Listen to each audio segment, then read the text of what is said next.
അതിന് ഞാൻ ബാംഗ്ലൂരിൽ നിന്ന് റിട്ടയർ ചെയ്ത് പോകാനായിട്ടിരിക്കുന്ന സമയത്ത് അതിന് കുറച്ച് ദിവസം മുമ്പ് ശശി ബാംഗ്ലൂരിൽ വന്നു. ഞാൻ പറഞ്ഞല്ല, എനിക്ക് റിപ്പോർട്ടിങ് ചെയ്യണം, എൻ്റെ പ്രൊഫഷണൽ ഇതിൽ ഒരു വീക്ക്നെസ് ഉണ്ട്, അത് ഞാൻ റിപ്പോർട്ടിങ് ചെയ്തിട്ടില്ല എന്നുള്ളതാണ്, അതെനിക്ക് ചെയ്യണം. അപ്പോൾ അദ്ദേഹത്തെ കണ്ടു. അദ്ദേഹം ആദ്യം ചോദിക്കുന്ന ചോദ്യം, have you taken doctor Vikram Sarabhai's permission to come here?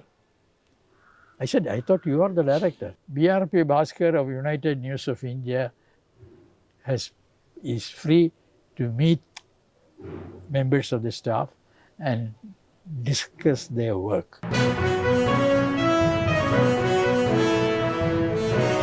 BRPയുടെ ജീവിതത്തിൽ ഏറ്റവും നീണ്ട പത്രപ്രവർത്തന ഘട്ടം UNI ആയിട്ട് ബന്ധപ്പെട്ടാണ്. അപ്പോൾ UNIയിൽ കുൽദീപ് നയ്യാർ GM ആയിരുന്ന സമയത്താണ് ജോയിൻ ചെയ്യുന്നത്.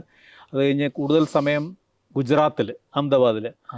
അപ്പോൾ അവിടെ ഉണ്ടായിട്ടുള്ള ഒരു പ്രധാനപ്പെട്ട സംഭവം പുസ്തകത്തിൽ പറയുന്നതാണ് വിക്രം സാരാഭായിയെ കാണുന്നതും. ഒരു പ്രധാനപ്പെട്ട, അത് പലപ്പോഴും പത്രപ്രവർത്തകർക്ക് തന്നെ അതൊരു ലെസണാണ്. അദ്ദേഹം വളരെ വിശ്വസ്തയോടെ ഒരു വലിയ കാര്യം, ഒരു പ്രധാനപ്പെട്ട സ്കൂപ്പ് ഇന്നത്തെ ഭാഷയെ പറയാവുന്നതായിട്ടും BRP അത് ഉപയോഗിച്ചില്ല, ആ വാർത്ത ഉപയോഗിച്ചില്ല. ആ വിക്രം സാരാഭായിയെ കാണാനിടയായ ആ അനുഭവം. അഹമ്മദാബാദിൽ ചെന്നപ്പോൾ എൻ്റെ ആദ്യത്തെ റിപ്പോർട്ടിംഗ് അസൈൻമെൻ്റാണ്. ഞാൻ റിപ്പോർട്ടിംഗ് വേണം എന്ന് ഉള്ള നിർബന്ധ ബുദ്ധി ഉണ്ടായത് കൊണ്ടിട്ട് വേറെ ജോലികളൊന്നും സ്വീകരിക്കാതെ എല്ലാവരും വന്നിട്ട് ന്യൂസ് എഡിറ്ററായിട്ട് വാ, അല്ലെങ്കിൽ ഡെസ്കിൽ വാ, അത് അസിസ്റ്റൻ്റ് എഡിറ്ററായിട്ട് വാ, എഡിറ്റോറിയൽ എഴുത്തിങ്ങനെ. ഞാൻ പറഞ്ഞല്ല, എനിക്ക് റിപ്പോർട്ടിങ് ചെയ്യണം, എൻ്റെ പ്രൊഫഷണൽ ഇതിൽ ഒരു വീക്ക്നെസ് ഉണ്ട്, അത് ഞാൻ റിപ്പോർട്ടിങ് ചെയ്തിട്ടില്ല എന്നുള്ളതാണ്, അതെനിക്ക് ചെയ്യണം. അങ്ങനെ അപ്പോൾ എല്ലാവരും പറഞ്ഞു ഞങ്ങൾക്ക് റിപ്പോർട്ടിങ്ങിനുള്ള ആവശ്യമില്ല.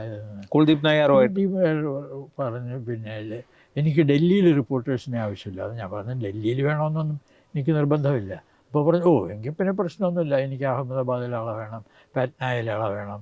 അപ്പോൾ ഞാൻ പറഞ്ഞു, ഇതിൽ ഏതാണ് പ്രധാനം, അവിടെ ഞാൻ പോകാം. അപ്പോൾ അദ്ദേഹം പറഞ്ഞു, എനിക്ക് പ്രധാനം ഇപ്പോൾ അഹമ്മദാബാദാണ്. അപ്പോൾ അങ്ങനെയാണ് അഹമ്മദാബാദിൽ പോയി റിപ്പോർട്ടിങ് തുടങ്ങിയത്. 2 കൊല്ലം കഴിഞ്ഞപ്പോഴത്തേക്ക് കുൽദീപ് പോയി, ഒരു പുതിയ ജനറൽ മാനേജർ വന്നു. അദ്ദേഹം ഒരു പുതിയ ന്യൂസ് എഡിറ്ററുടെ വേണം, അദ്ദേഹമാണ് അവിടെ മിർചന്ദാനി എന്നെ. ഈ വിക്രം സാരാഭായിയെ കണ്ടതെന്ന് പറയും. ഞാൻ അഹമ്മദാബാദിൽ ആയിരുന്ന കാലത്ത് ആദ്യം ചെയ്യുന്ന ഒരു കാര്യം എന്താ വെച്ചാൽ, ആദ്യത്തെ റിപ്പോർട്ടിംഗ് ജോബാണ്. അപ്പോൾ പോസിബിൾ ന്യൂസ് സോഴ്സസ് ഐഡൻറ്റിഫൈ ചെയ്യാൻ ശ്രമിച്ചു. അപ്പോൾ അതിവിടെ വലിയ സ്ഥാപനങ്ങൾ, ഇപ്പോൾ അഹമ്മദാബാദിൽ ഒരു ഫിസിക്കൽ റിസർച്ച് ലബോറട്ടറി ഉണ്ട്. അത് സാരാഭായിയുടെ നിയന്ത്രണത്തിലുള്ള ഒരു സ്ഥലമാണ്, സയൻറ്റിഫിക് എക്സ്പെരിമെൻറ്റ്സ് നടക്കുന്ന ഒരു സ്ഥലമാണ്. പിന്നെ ATIRA, Ahmedabad textile industry association, textile mills association, research association, അവരുടെ ഒരു റിസർച്ച് ഗ്രൂപ്പുണ്ട്. ഇതിങ്ങനെ കുറേ സ്ഥാപനങ്ങളെക്കുറിച്ച് ഞാൻ വിവരം ശേഖരിച്ചു. അപ്പോൾ ഇതൊക്കെ പോസിബിൾ സോഴ്സസ് ഓഫ് ന്യൂസ് എന്ന നിലയിലാണ് ഞാൻ ഇത് ചെയ്യുന്നത്. അതിൻ്റെ ആളുകളെയൊക്കെ ഓരോന്നോരോന്നും കണ്ടു. അപ്പോൾ അതിൻ്റെ മുമ്പേ ഇതാണ് ഞാൻ മനസ്സിലാക്കിയിരുന്നത്, വിക്രം സാരാഭായി ഇതിനകത്ത് ആരെയും കയറ്റത്തില്ല. ഫിസിക്കൽ റിസർച്ച് ലബോറട്ടറിയിൽ ഞാൻ ചെന്നു. അപ്പോൾ അവിടുത്തെ ഡയറക്ടർ KR രാമനാഥനാണ്. അപ്പോൾ അദ്ദേഹത്തെ കണ്ടു. അദ്ദേഹം ആദ്യം ചോദിക്കുന്ന ചോദ്യം, have you taken doctor Vikram Sarabhai's permission to come here? I said, I thought you are the director. I said, no, you must have Vikram Sarabhai's permission to come here. അപ്പോൾ അത് കഴിഞ്ഞ് ഞാൻ വിക്രം സാരാഭായിയെ കണ്ടു. ഞാൻ പറഞ്ഞു, ഇത് ശരിയല്ല. അപ്പോൾ അദ്ദേഹം പറഞ്ഞു, ഞങ്ങൾക്ക് ദുരനുഭവങ്ങളുണ്ടായി, ഞങ്ങൾ പത്രക്കാരോടൊക്കെ വളരെ സ്വതന്ത്രമായിട്ട് സംസാരിച്ചുകൊണ്ടിരുന്നതാണ്. പക്ഷെ പത്രക്കാർ പറയുന്നത് എഴുതുന്നത് ഞങ്ങൾ പറയുന്നതല്ല, അതുകൊണ്ട് ഞങ്ങൾ നിർത്തിയതാണ്. അപ്പോൾ ഞാൻ പറഞ്ഞു, ഇതിന് 2 കാര്യങ്ങൾ. ഒന്ന്, നിങ്ങൾ ഇതൊരു സയൻറ്റിഫിക് ഇൻസ്റ്റിറ്റ്യൂഷനാണ്, ഇത് എന്താണെന്ന് മനസ്സിലാക്കാൻ അറിയാത്ത റിപ്പോർട്ടർമാരായിരിക്കും നിങ്ങൾ വിളിച്ചപ്പോൾ വന്ന് ഇത് എഴുതിയെടുത്തത്. അതിൻ്റെ ഒരു ഇത് ഞാൻ പറഞ്ഞു, എൻ്റെ കാര്യത്തിൽ അങ്ങനെ ഉണ്ടാവില്ല എന്ന് ഞാൻ പറയാം. അത്യാവശ്യം ശാസ്ത്രം പഠിച്ചിട്ടുള്ള ആളാണ്. എൻ്റെ degree, basic degree is A science degree. അങ്ങനെ ഒക്കെ ഉള്ള ഇത്. ഇപ്പോൾ അദ്ദേഹം പറഞ്ഞില്ല ഞങ്ങൾക്ക് ദുരനുഭവം ഉണ്ടായിട്ടുണ്ടെന്നുള്ളത്. അതിനുശേഷം after I establish this contact, ഈ സംസാരമൊക്കെ കഴിഞ്ഞതിന് ശേഷം he sent a circular to the institution PRL where I had gone initially and found this experience difficulty in meeting people. ഒരു സർക്കുലറാണ്. BRP Bhaskar of United News of India is free to meet members of the staff and discuss their work, research work. അങ്ങനെയാണ്. അപ്പോൾ അതുകൊണ്ട് പിന്നെ അദ്ദേഹം അത് കഴിഞ്ഞ ഒരു ദിവസം വിളിച്ചു അല്ലേ? അദ്ദേഹം തന്നെ നേരിട്ട് പിന്നെ ഒടുവിൽ ഇതിൻ്റെ സ്പേസ് പ്രോഗ്രാമിനെ കുറിച്ച് പറയാനായിട്ട് അദ്ദേഹത്തിൻ്റെ സെക്രട്ടറി എന്നെ വിളിച്ച് പറഞ്ഞു, പിന്നെ അദ്ദേഹത്തിനെ കാണണമെന്ന് പറഞ്ഞു. അപ്പോൾ ഞാൻ ആലോചിച്ചു എന്താ അദ്ദേഹത്തിന് ഇങ്ങോട്ട്, ഞാൻ അങ്ങോട്ട് ചെന്ന് ഓരോന്നിൻ്റെ ഇതൊക്കെ ചെയ്യുമ്പോഴത്തേക്കൊക്കെ തടസ്സങ്ങൾ പറയുന്ന മനുഷ്യൻ എന്നെ കാണണമെന്ന് ആഗ്രഹിച്ചു. അപ്പോഴത്തേക്കാണ് ഞാൻ ചെന്നുടനെ അദ്ദേഹം ഫോണിൽ സംസാരിക്കുകയായിരുന്നു. അപ്പോൾ എൻ്റെ അടുത്ത് അങ്ങനെ ഫോൺ പിടിച്ചുകൊണ്ട് തന്നെ ദൂരെ ആ മുറിയുടെ അങ്ങേയറ്റത്തൊരു സോഫ എളുപ്പമാണ് അനുസരിച്ച് അവിടെ പോയി ഇരിക്കാൻ പറഞ്ഞു. ഫോൺ താഴെ വെച്ചതിന് ശേഷം അദ്ദേഹം അവിടെ വന്നിരുന്ന് 1 മണിക്കൂറിലധികം ഞങ്ങൾ എൻ്റെ അടുത്ത് സംസാരിച്ചു. അതാണ് ഈ കഥകളൊക്കെ. ഇന്ത്യയിൽ തുടങ്ങാൻ പോകുന്ന ബഹിരാകാശ പദ്ധതി മുഴുവൻ വിശദമായി സംസാരിക്കുക. അതിൻ്റെ ഔട്ട്ലൈനാണ് അത് പദ്ധതി. അതെ. അപ്പോൾ അതിൻ്റെ അദ്ദേഹമാണ് അതിൻ്റെ കമ്മിറ്റിയുടെ ചെയർമാൻ. ഇൻകോസ്പാർ എന്ന് പറഞ്ഞൊരു committee, Indian national committee on space research. അത് ഗവൺമെൻറ് ഓഫ് ഇന്ത്യ കോൺസ്റ്റിറ്റ്യൂട്ട് ചെയ്തതാണ്. അദ്ദേഹം അവരുടെ അടുത്താണ് സ്പേസ് റിസർച്ച് പ്രോഗ്രാം ഉണ്ടാക്കാൻ പറയുന്നത്. അപ്പോൾ അവരുടെ ഇത് ഉണ്ടാക്കി ആദ്യം സബ്മിറ്റ് ചെയ്തു. എന്നിട്ടാണ് അദ്ദേഹം എന്നെ വിളിച്ചിട്ട് ഇത് പറയുന്നത് ഇത് എഴുതരുത്. എങ്ങനെ അത് ഒരു പത്രപ്രവർത്തകൻ അത് വേണ്ടാന്ന് വെച്ചത്? അല്ല, എനിക്ക് പിന്നീട് ഞാൻ പറഞ്ഞു, ഞാൻ അദ്ദേഹത്തിൻ്റെ അടുത്ത് ആർഗ്യൂ ചെയ്തു. നമ്മൾ ആളുകൾ അറിയണ്ടേ നമ്മുടെ സർക്കാർ എന്താ ചെയ്യുന്നതെന്ന്. പറഞ്ഞ അതിനൊക്കെ സമയമുണ്ട്. ഞാൻ പറഞ്ഞത് എന്നാലും ഇത് സം ഇൻഫർമേഷൻ, ഞാൻ പറഞ്ഞത് എങ്ങും തൊടാതെ വേഗമായിട്ട് ചിലത് ഞാൻ എഴുതിയിരുന്നാൽ ഞാൻ എന്ന് പറഞ്ഞതിൻ്റെ ഞാൻ ഒന്ന് പോയി. അങ്ങനെ വളരെ വേഗമായിട്ടുള്ള ഞാൻ എഴുതി. അടുത്ത ദിവസം അദ്ദേഹത്തിൽ ചെന്ന് കണ്ടിട്ട് പറഞ്ഞു, ഞാൻ എഴുതിയിട്ടുള്ളത് ഞാൻ വായിക്കാം, ഇത് ഓക്കെ ആണോ എന്ന് പറയണം. ഞാൻ വായിക്കുമ്പോൾ അദ്ദേഹം മിണ്ടാതെ കേട്ടിട്ടിരുന്നു. എല്ലാം വായിച്ചു കഴിഞ്ഞുകൊണ്ട് everything is correct but you will not write it. അന്ന് തുമ്പയിലാണ് വരുന്നതെന്ന് വല്ലതും പറഞ്ഞു. അത് പറഞ്ഞു അത്രയും തീരുമാനമായിട്ടില്ലേ?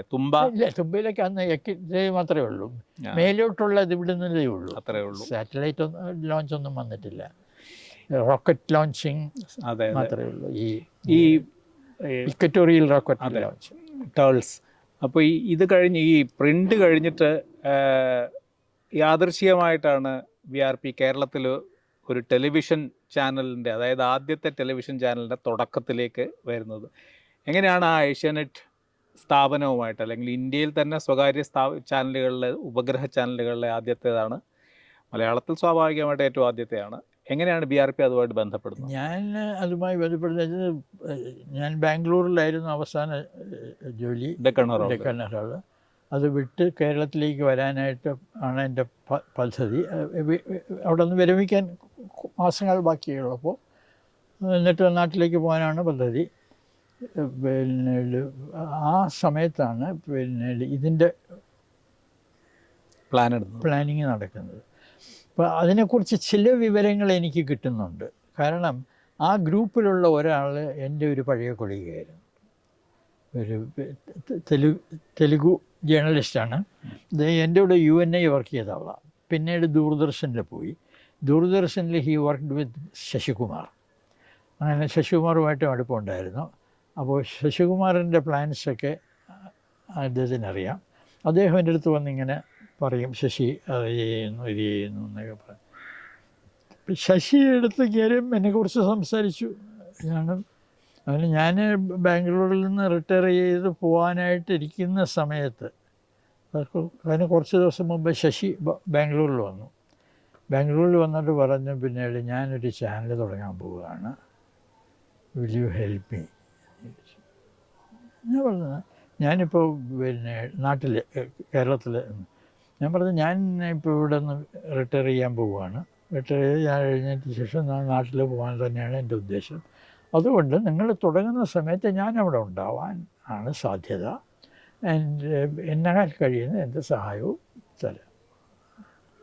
അങ്ങനെ അപ്പോൾ ശശി എങ്ങനെയാണ് എൻ്റെ ശശിയുമായിട്ട് എനിക്ക് അതുവരെ ഇതൊന്നുമില്ല. ശശിയെ ഞാൻ ദൂരദർശനിൽ കണ്ടിട്ടുണ്ടോ എന്നുള്ളതേ ഉള്ളൂ. ഈ ശശിയുടെ കൂടെ വർക്ക് ചെയ്ത ഒരാൾ വീരരാഘവൻ, അദ്ദേഹം മരിച്ചുപോയി. തെലുങ്കു ആണ്. UNIയിൽ എൻ്റെ കൂടെ വർക്ക് ചെയ്ത ആളായിരുന്നു. മദ്രാസ് UNIയിൽ എൻ്റെ കൂടെ വർക്ക് ചെയ്തു. പിന്നെ അയാൾ PTI പോയി. പിന്നെ ദൂരദർശനിൽ പോയി.